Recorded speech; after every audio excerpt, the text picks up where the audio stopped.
참 예수님 준비 과정이 좀 있었습니다. 여러분들의 복장을 보니까 여름이 가까이 온 것 같습니다. 저를 보면 답답하실지 모르겠네요. 검은 옷을 입고 있어서요.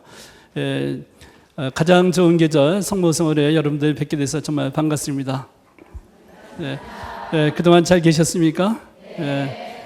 주님의 기도 그리고 성모성으로 이 강의를 시작하겠습니다. 성부와 성자와 성령의 이름으로 아멘.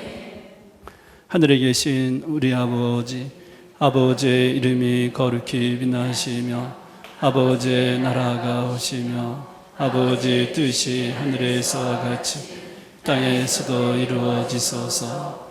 오늘 저희에게 일용할 양식을 주시고 저희에게 잘못한 일을 저희가 용서하오니 저희 죄를 용서하시고 저희를 유혹에 빠지지 않게 하시고 악에서 구하소서. 아멘. 은총이 얻어가신 마리아님 기뻐하소서. 주님께서 함께 계시니 여인 중에 복되시며 태중의 아들 예수님 또한 복되시나이다. 천주의 성모 마리아님 이제와 저희 죽을 때 저희 죄인을 위하여 빌어주소서. 아멘. 성부와 성자와 성령의 이름으로 아멘.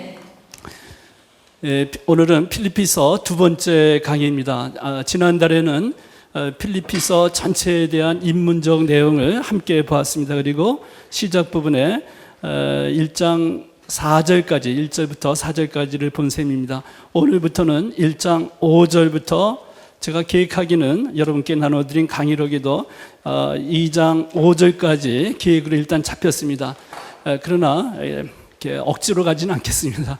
천천히 여러분들과 같이 대화하는 그런 식으로 진행하도록 하겠습니다.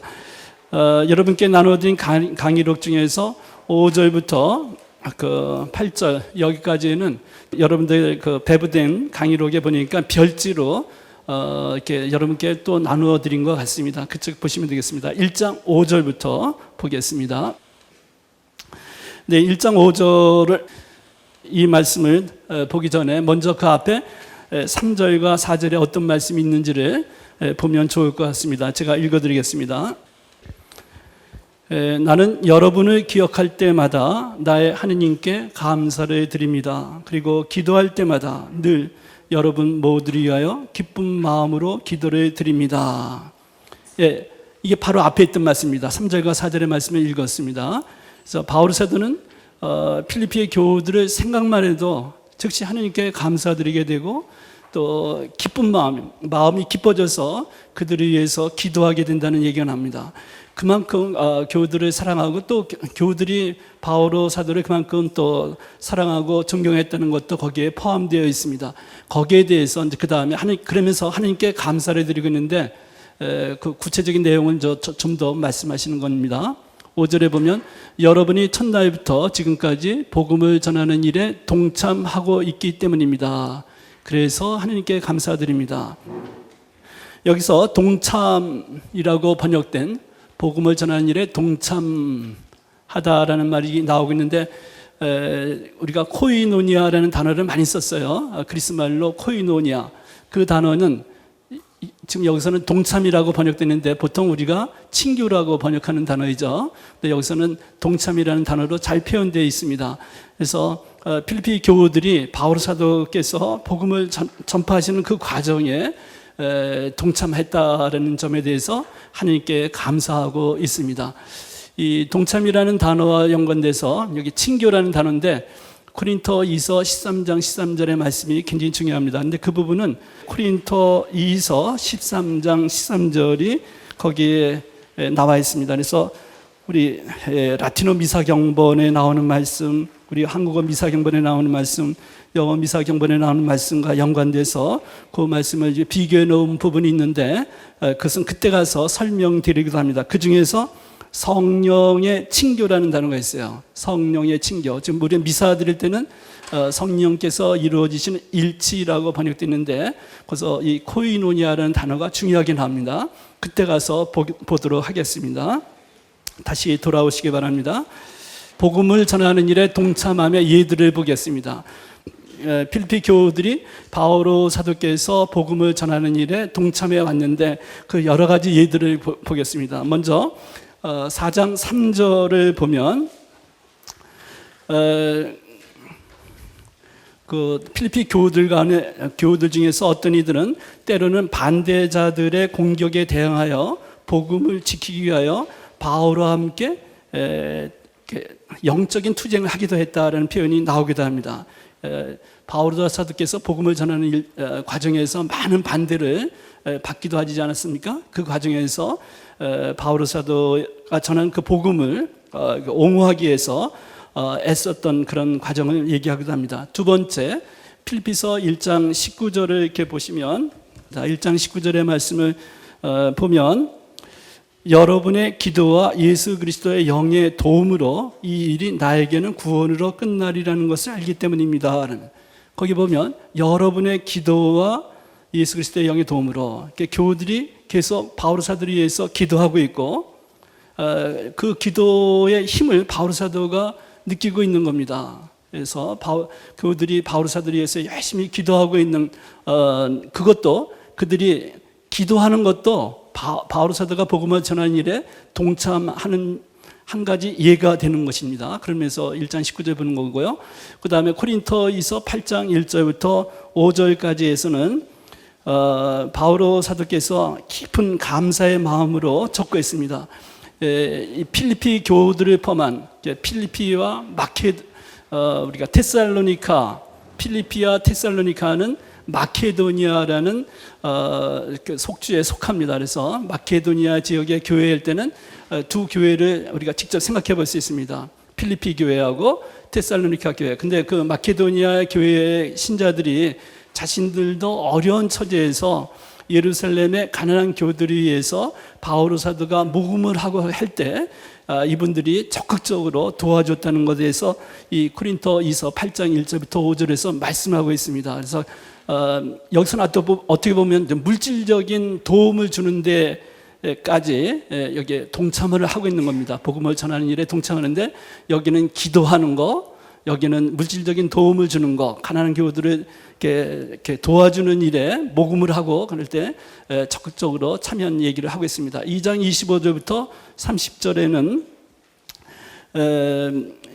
에파프로디토스를 바오로 사도에게 보낸 이야기가 나오고 있습니다. 2장 25절부터 30절에서는 제가 읽어드리면 나는 에파프로디토스도 여러분에게 보내야 한다고 생각합니다. 그는 나의 형제이고 협력자이고 전우이고 여러분의 대표이며 내가 공궁할 때 나를 도와준 봉사자입니다. 여기에 에파프로디토스라는 분은 필리피 교우들이 바오로 사도께서 감옥에 갇혀 계시다는 소식을, 슬픈 소식을 듣고 놀래가지고 이 에파프로디토스라는 사람을 이렇게 바오로 사도에게 보냈습니다.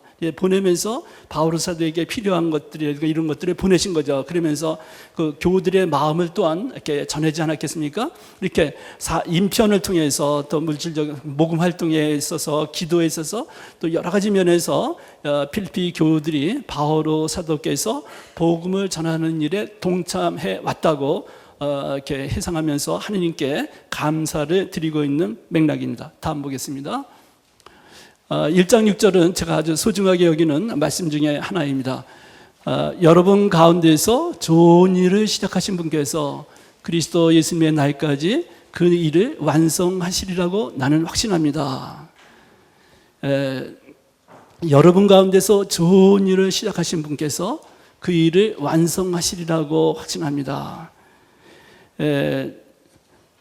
바오로 사도께서 보시기에는 모든 바오로 사도 개인에게서도 바오로 사도 자신의 삶에서 다마스쿠스 체험의 그 사건에서부터 하나님께서 새로운 일을 바오로에게 시작하셨죠.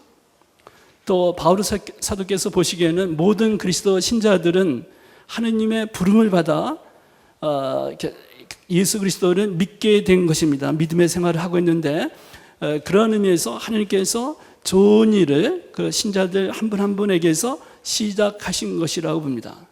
그래서 하나님께서 시작하셨기 때문에 그분께서 시작하신 일이라면 분명히 그분께서 완성하실 것이라는 확신을 표현하고 있습니다. 그래서 여러분 가운데서 좋은 일을 시작하신 분, 그러니까 이 부분 우리가 여러 가지 면에서 이렇게 묵상하고 그럴 부분이 많습니다. 우리 모든 신자들 한 분 한 분의 삶에서도 적용시켜 볼 수 있는 그런 부분이 됩니다. 그래서 좋은 일을 시작. 그 다음에 여기 엄청난 확신을 표현하고 있는데 우리가 꼭 생각해야 될 것은 이러한 확신을 표현하시는 이 글이 어떤 환경에서 나온 말씀인가, 그것을 꼭 우리가 명심해야 됩니다. 어떤 환경에서 바울 사도께서 이런 말씀하셨는가. 이런 확신을 갖기에는 너무나 어려운 현실이었어요. 이제 감옥에 갇혀갖고 그 감옥에 갇혀 있는 상태도 뭐 이렇게 여유가 있는 것이 아니라 바울 사도가 느끼기에는 여차하면 사형 선고가 내리고 그래서 형장에서 집행될 수 있는 그런 위험이 상존해 있는 그런 상황입니다. 그런데서도 불구하고 바울 사도는 이런 확신을 갖게, 여러분 가운데 좋은 일을 시작하신 분께서 반드시 완성하실 것이라는 확신을 표현하고 있습니다. 그런데 이런 것을 볼 때 우리가 이런 것은 우리가 신앙적으로 우리 개인의 삶에서, 우리 공동체의 삶에서 이런 확신을 표현할 때는 반드시 우리가 거쳐야 될 과정이 있습니다. 그것은 식별의 과정입니다. 영적으로 식별하는 일이 중요해요. 근데 이런 우리 가운데서 우리가 하는 일 또는 내가 하는 일, 분명히 신앙적으로 좋은 일이고 그런 것 같은데 그것이 주님의 일인지 아닌지를 영적으로 식별하는 일이 선행되어야 합니다. 그렇지 않으면 어떤 결과가 나오냐면 실제로 그런 일들이 교회 안에서 벌어지기도 하죠. 뭐냐면 주님의 일이라고 뭐 굉장히 어마어마한 확신을 가지고 크게 일을 이렇게 나름대로 했습니다만 냉철하게 객관적으로 영적으로 식별해 보면 그것은 그 사람 개인이나 또는 그 사람이 속해 있는 그 단체가 가지고 있는 욕심의 표현일 때도 있습니다. 정말 주님의 일이 아니라 우리 인간적인 욕심의 표현일 때도 있다는 말입니다. 그럴 때는 인간적인 욕심의 표현을 하면서 그것을 주님의 일이라고 확신을 한다면 그것은 신앙의 이름으로 너무나 엉뚱한 이렇게 잘못된 확신을 가지고 있는 셈이 안 되겠습니까? 그리고 오히려 주님의 일을 그르치게 되는 경우도 많습니다. 그래서 겸손하게 먼저 그것이 주님의 일인지 아닌지에 대해서 이렇게 영적으로 식별하는 과정을 꼭 가져야 되는 겁니다. 그래서 우리 교회나 여러 수도회라든가 이렇게 큰 우리 교회 전통 속에서는 중요한 새로운 일을 시작할 때 반드시 성령의 도움을 청하는 기도를 합니다. 오랫동안 희일이라고 그러면서 지속적으로 기도를 하면서 뭐 9일 기도를 포함해서 다른 여러 가지 오랫동안 기도를 하면서 이 일이 주님께서 원하시는 일인지 아닌지 저희로 하여금 깨닫게 해주십시오라는 그런 기도를 오랫동안 하고 나서 결정을 합니다. 오랫동안 영적 식별의 과정을 거쳐서 정말 주님의 일이라고 확인된다면 이 바울 사도가 표현하고 있듯이 그러면 주님께서 시작하신 일이기 때문에 주님께서 완성하실 것이라는 믿음을 가질 필요가 있습니다. 여러 가지 역경에도 불구하고 거기에 역경에 굴하지 말고 하나님께서 시작하신 일이기 때문에 하나님께서 완성하실 것이라는 믿음을 가지고 꿋꿋하게 그 일을 추진할 필요가 있음을 보여줍니다. 우리 교회 안에서는 그런 부분이 있죠. 그래서 처음에 시작할 때는 형편없이 약하고 작고 곧 없어질 것 같은 그런 일인데 그게 하나님께서 시작하신 일이기 때문에 인간적 관점에서 볼 때는 곧 쓰러져 없어질 것 같던 그런 일들이 서서히 큰 결실을 내는 그런 경우들이 많습니다. 제가 보기엔 우리 한국 이 땅에 생각해 보십시오. 이 땅에서 박해가 한창 이루어지던 그런 시기에 1800년대 후반부에 박해가 한창 벌어지고 있을 때 이 땅에서 우리 천주교회가 아직 싹도 없어지고 완전히 뿌리채 뽑힐 거라고 많은 사람들이 생각하지 않았겠습니까? 얼마나 약한 처지에 있고 불쌍한 처지에 있었겠어요? 그러나 주님께서 하신 일을 보십시오. 얼마나 놀라운 일을 하고 계십니까? 그래서 이런 면에서 제가 볼 때 이 필리피서 1장 6절에 나오는 이 말씀은 여러 가지 면에서 우리가 같이 생각할 것이 있습니다. 그래서 여러분들 가정에서 이건 바울 사도가 공동체 전체와 관계돼서 하신 말씀이지만 여러분들 각 가정 안에서 또 개인 안에서 어떤 단체 안에서 우리가 이런 면에서 같이 묵상하고 그럴 경우들이 종종 있을 겁니다. 그래서 마음에 깊이 새겼으면 좋겠어요. 그래서 우리 사제품을 받을 때 그때 미사의 독서의 말씀으로도 이렇게 나오기도 하고, 또 수녀원에서 같은 경우는 종신서원이라든가 이런 게 할 때 요 성경 말씀이 인용되고 있습니다. 여러분들 생각해 보세요. 종신서원을 하는 그 수녀님들이나 수사님들 또는 그 사제품을 받는 그런 그때 이렇게 보면 여러분 가운데서 좋은 일을 시작하신 분께서라는 말이 실감나지 않습니까? 구체적 환경이 중요한 결단을 앞두고 이렇게 이런 말씀이 우리 교회 안에서 이렇게 많이 이렇게 적용되고 있습니다. 그래서 여러분들도 경우에 따라서 적용할 기회가 있을 거라고 생각합니다. 그 다음에 이와 연관된 것을 다뤄보겠습니다. 여러분을 부르시는 분은 성실하신 분이십니다. 그러니 그렇게 해주실 것입니다. 라는 우리가 테살로니가 1서니까 우리가 함께 공부했던 부분입니다. 제가 여기에 인용한 이유는 그러니 그렇게 해주실 것입니다. 라는 말씀 때문에 그렇습니다. 제가 테살로니가 1서를 이렇게 해설할 때 말씀을 드렸습니다만 하느님은 성실하신 분이십니다. 신실하신 분이시다라는 말씀은 구약 성경에서 특히 창세기에서 아브라함, 이삭, 야곱, 요셉 이야기에 나오는 이른바 성조사 그 이야기의 핵심 주제입니다. 하느님은 신실하신 분이다. 성실하신 분이시다. 그분은 당신의 말씀을 결코 취소하지 않으신다. 당신이 하신 말씀을 반드시 이루신다. 예. 그런 뜻에서 하느님은 신실하신 분이시다는 표현이 나오는데 테살로니가 1서 5장 24절에도 그런 것이 있는 겁니다. 그렇기 때문에 그 앞에서 바로사도 하신 말씀이 있어요. 그런 거 분명히 그분께서 부르셨다면 부르신 그분께서 그 일을 이루어질 것이다라는 그런 면에서 연결된 부분이 있습니다. 그리고 시편 138편 8절 이 부분은 이 말씀하고 필리피서 1장 6절의 말씀하고 잘 연결이 됩니다. 일부러 제가 우리 성무 일도에 사용된 시편 우리가 최민순 신부님의 번역입니다. 그 번역의 말씀을 일부러 인용을 했어요. 날 위해 시작하신 일 주는 마치시리이다. 주여 너그러우심이 영원하시오니 손수하신 당신 일을 버리지 마옵소서. 참 좋은 말씀이죠. 날 위해 시작하신 일 요거하고 여러분 가운데서 좋은 일을 시작하신 분 서로 연결되지 않습니까? 이게 여러분들도 요 시편 138편 8절의 말씀을 함께 기억하시면 좋겠습니다. 다음 부분 보겠습니다.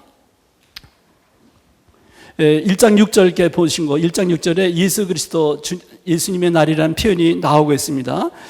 1장 6절에서 여러분 가운데 좋은 일을 시작하신 분께서 그리스도 예수님의 날까지라는 표현이 나오는데 그리스도 예수님의 날이 뭔가 거기에 대해서 설명을 하는 것인데 이와 관련해서 제가 테살로니가 1서를 해설할 때 말씀드린 적이 있긴 있습니다. 그런데 여기서 구약 성경에서는 야훼님의 날, 야훼 하느님의 날, 야훼 주님의 날이라는 표현이 있습니다.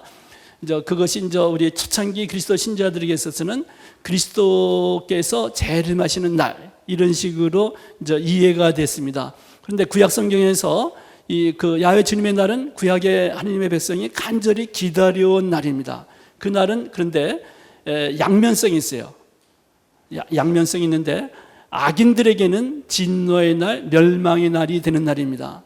야훼 주님께서 악인들은 멸하시고 그러나 그 악인들 밑에서 그 여러 가지 그들을 여러 가지 박해를 받거나 고난 중에 있으면서도 양심을 지키면서 하나님의 계명을 지키던 의인들에게는 구원의 날입니다. 그래서 구약의 의인들이 간절히 이 날을 주님의 날을 기다려 왔던 겁니다. 그래서 우리 신약 성경에서 그리스도 예수님의 날, 주님의 날이라고 하는 것은 이 구약 성경을 배경을 해서 이렇게 볼 필요가 있습니다. 이제 그리스도 예수님께서 구세주로 이 세상에 온 다음에는 이 구약 성경에서 주님의 날이라고 했던 것은 이제 그 하느님께서 보내신 구세주 그리스도께서 영광 중에 다시 오시는 날을 뜻하는 것으로 되어 있습니다. 이게 참조로 3장 20절을 이렇게 말하고 있는데 여기서는 우린 천상의 그 다른 표현이 그때 나오기 때문에 그때 가서 보기로 하고 여기서는 일단 지나가겠습니다. 다음 부분 보겠습니다. 이제 7절부터 8절에 봅니다. 먼저 내용을 어떤 말씀이 있는가를 봅시다. 내가 여러분 모두를 이렇게 생각하고 있는 것이 나로서는 당연합니다. 여러분이 내 마음속에 자리 잡고 있기 때문입니다. 내가 갇혀 있을 때나 복음을 수호하고 확증할 때나 여러분은 모두 나와 함께 은총에 동참한 사람들입니다. 아까 복음에 동참했다는 표현이 나왔죠. 여기는 은총에 동참한 사람들이라고 표현합니다. 사실 나는 그리스도 예수님의 애정으로 여러분 모두를 몹시 그리워하고 있습니다. 하나님께서 나의 증인이십니다.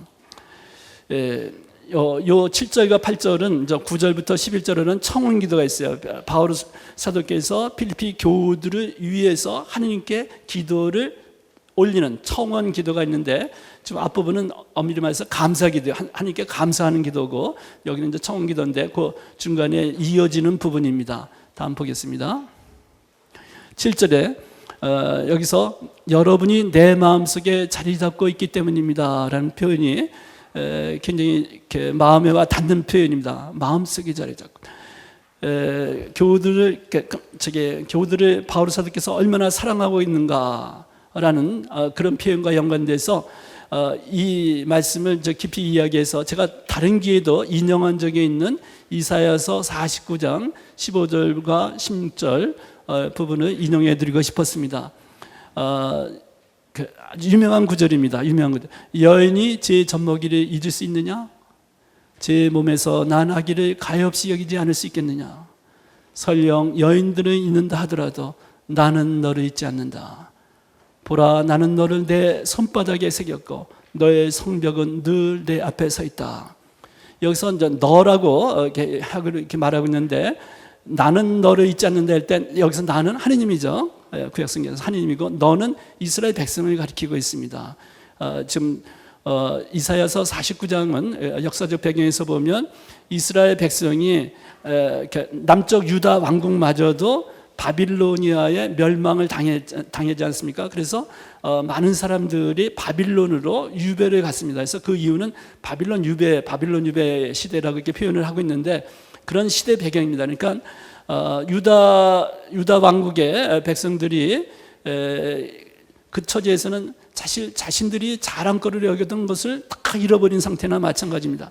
자랑거리로 여겼던 그 땅, 유다 땅, 그 가나안 복지, 그것은 유다인들에 의하면 하느님께서 이스라엘에게 또는 유다인들에게 이스라엘에게 선물로 주신 땅입니다. 그래서 흔히 우리가 가나안 복지, 복된 땅이다 그래서 가나안 복지라고 표현하기도 하는데, 우리가 구약의 전체 보면 모세오경 안에서 하늘께서 선사해 준 땅 아닙니까? 그런데 그 땅을 이제 다 잃어버렸어요. 빼앗겼어요. 바빌론이 군대.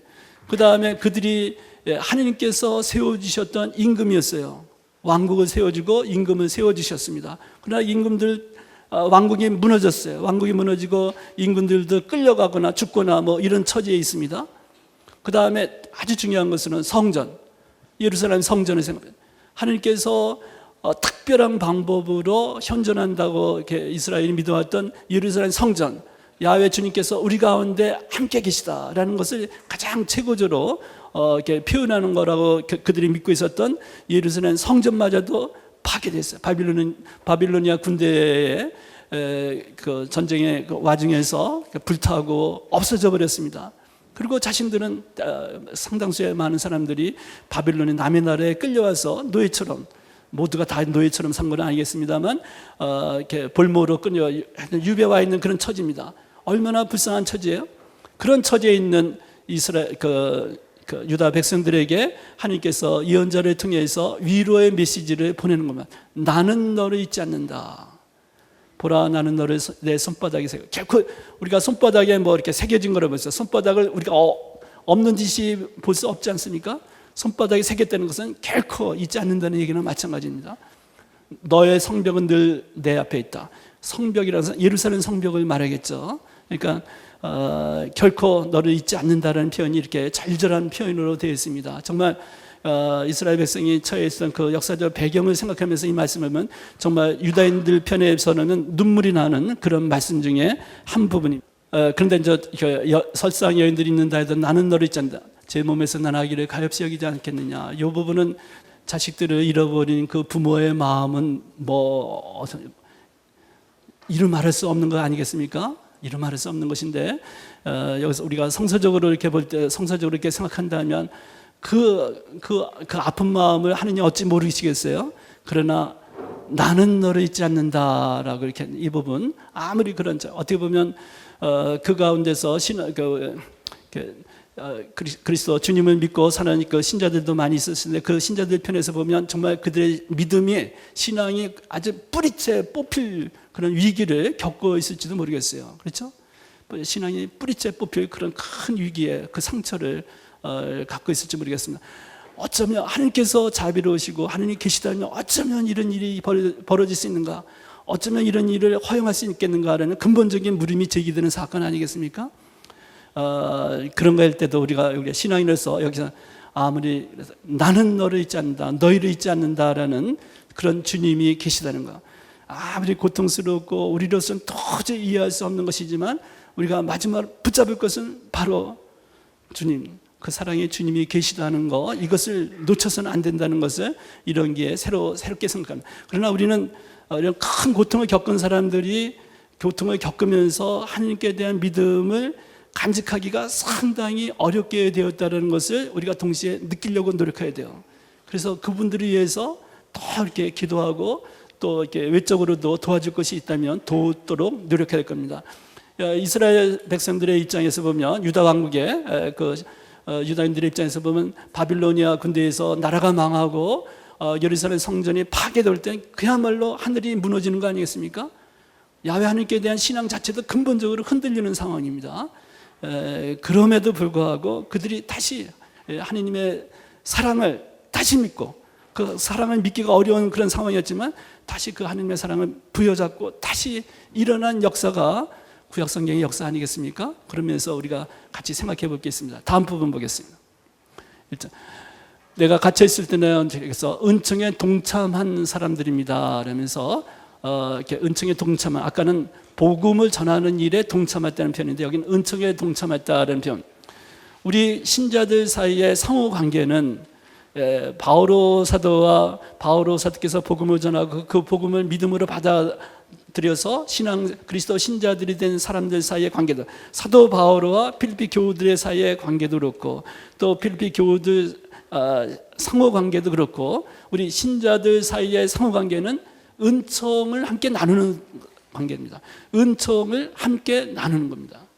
로마서 1장 11절과 12절에서는 바울 사도께서 로마의 교우들에게 편지를 쓰면서 그 교우들을 방문하고자 하는 그 의지를 표현하면서 성령의 은사를 함께 나누고 싶다라는 식의 표현을 하는 것이 있습니다. 은총의 선물을 함께 나눈다. 은총. 그래서 은총에 동참한, 우리는 은총을 우리 각자 나름대로 하나님의 은총을 받고 살아가는 사람들입니다. 그래서 이렇게 받은 은총을 함께 나누는 겁니다. 우리가 신자들이 서로 만나고 같이 기도하고 또 같이 모임을 갖고 이렇게 할 때는 우리는 주님께로 받은 은총을 함께 나누는 처지에 있다는 것을 함께 생각하면 좋은 말씀입니다. 다음 부분 보겠습니다. 나와 함께 은총에 동참한 사람들, 여기 그 예로서 여러 가지 이렇게 말했습니다. 사도직 수행의 과정 중에서 바울 사도가 얼마나 많은 은총을 받고 살았는지에 대해서는 이렇게 많은 구절, 여기 일부만 적은 겁니다. 일부만 적은 건데 바울 사도 당신 자신이 얼마나 많은 은총을 받고 있는지를 이렇게 표현하면서, 근데 바울 사도가 사도직을 수행할 때는 아까 이미 본 내용입니다만 어떻게 바울 사도 혼자만 일을 할 수 있었어요? 바울 사도의 말씀을 이렇게 같이 도와준 티모테라든가 티토라든가 제자들도 있습니다. 또 다른 사도들도 있고, 특히 같이 이미 그리스도 신자들이 된 교우들이 바로 신자들이 된 다음에는 바울 사도의 사도직 전파에, 사도직 활동에 적극적으로 참여해 왔습니다. 그것은 은총이 함께 참여하는 차원을 갖고 있어요. 그 교우들도 신앙생활을 하면서 그리스도를 통한 하나님의 그 선물, 은총에 대해서 깊이 느끼고 거기에 감사하면서 적극적으로 바울 사도를 도왔던 것이라고 볼 수가 있습니다. 또 필리피 교우들은 바울 사도직에 동참하고 있는 것이고요. 때로는 복음을 옹호하면서 또 여러 가지 지금은 이제 감옥에 갇혀 있어 이렇게 어려운 처지에 있을 때 직간접적으로 여러 가지로 도움을 주고 있지 않습니까? 그런 것을 말씀하고 있습니다. 다음 부분 보겠습니다. 복음의 옹호라는 표현이 16절에도 나오고 있고요. 지금 전체적으로 보면 복음의 옹호라는 단어는 이 필리피서를 쓰시는 이 환경에서는 상당히 구체적입니다. 바울 사도가 옥중에 있고 거기서 여러 가지 면에서 재판을 하게 된다면 여러 가지 질문이 있고 답을 해야 되고 신문이 있고 그럴 텐데 그 전체 과정에 바울 사도는 복음을 증언하는 과정이에요. 복음을 증언하고 그러면서 당신이 전하는 복음을 옹호하는, 변호하는 그런 입장에 있습니다. 그래서 이게 재판이라는 그런 거를 앞두고 있고 이런 면에서 복음의 옹호라는 게 더 아주 구체적이라는 면을 여기 좀 적어놨습니다. 다음 부분 보겠습니다. 이제 8절입니다. 8절에서는 사실 나는 그리스도 예수님의 애정으로 여러분 모두를 몹시 그리워하고 있습니다. 하나님께서 나의 증인이십니다. 하나님께서 나의 증인이다라는 것은 교우들이 아무리 말해도 이렇게 바울 사도의 말을 믿지 않기 때문에 증인이라는 것은 하나님을 증인으로 내세우는 건 아니고요. 이런 표현은 바울 사도가 아주 강조하고 있을 때 당신 하시는 말씀을 강조할 때 쓰는 표현입니다. 교우들이 믿지 못해서 이렇게까지 말하는 것은 아니고요.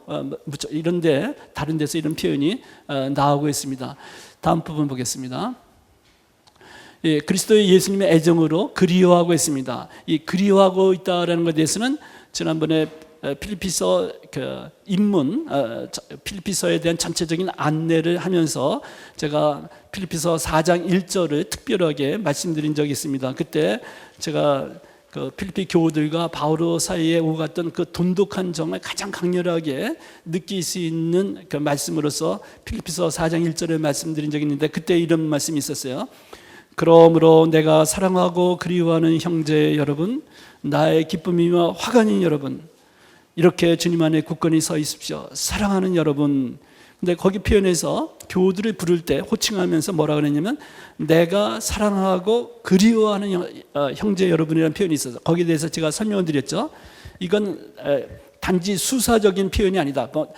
필리피 교우들에게 좋은 말씀을 이렇게 하기 위해서 좋은 인상 주기 위해서 하시는 말씀이 아니라 실제로 바오로 사도가 사랑하는 그 필리피 교우들을 그리워하고 있는 그런 처지에 있다라는 거, 역사적으로 멀리 오랫동안 교우들을 만나지 못했고 그 다음에 또 현재는 또 감옥에 갇혀 있는 상태이기도 하고 언제 돌아가실지도 모르는 상태이고 이런 면에서 필리피에 사랑하는 교우들을 그리워하고 있다는 것. 그래서 이것은 단지 수사적인 표현만은 아니다라는 거 같이 생각해야 됩니다. 여기서 그리워하고 있다는 것. 근데 여기 애정이라는 표현에 대해서는 우리가 좀 더 그 단어가 가지고 있는 구체적인 의미에 대해서 함께 생각해 볼 필요가 있습니다. 그럴 가치가 있는 단어입니다. 그리스말 원문에서 여기 애정이라고 하는 단어를 그리스말로는 스플랑크나라고 발음하는 단어입니다. 그걸 직역하자면 내장입니다. 우리 장기, 우리 오장육부 이렇게 할 때 장기를 말하는 것인데 이 장기는 감정, 정서의 장소로도 이게 이해되고 있고요. 또 깊은 차원에서 인격 전체를 휘감는 강렬한 사랑을 이렇게 표현하고 있습니다. 우리말에도 애간장이 녹는다, 애간장이 탄다라는 표현이 나오지 않습니까?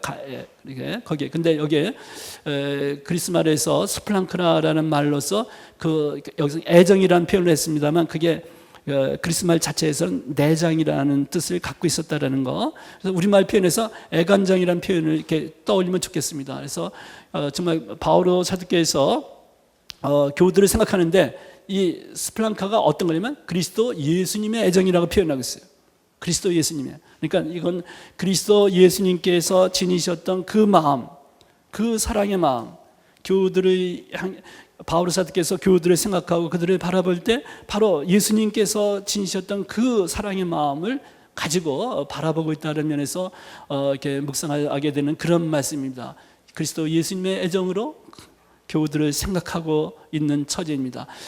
그 다음에 이게 측은히 여기다라는 표현과 관계돼서 요 스플랑크나하고 관계되는 동사로서는 여기는 명사 아닙니까? 근데 요 스플랑크나라는 요 단어가 들어가 있는 동사가 있어요. 근데 보통 우리가 측은히 여기다, 자비심을 보이다는 단어인데 이게 여러 곳에서 이 단어가 특히 공간복음서 쪽에서 많이 사용되고 있습니다. 다음 보겠습니다. 안에서 예수 그리스도께서 지니셨던 애정으로 그리스도 예수님께서 주시는 애정, 저는 요면 그리스도 예수님께서 주시는 애정이라고 볼 때 요 말을 그렇게 해석하는 것이 더 깊은 의미를 지니고 있는 것 같습니다.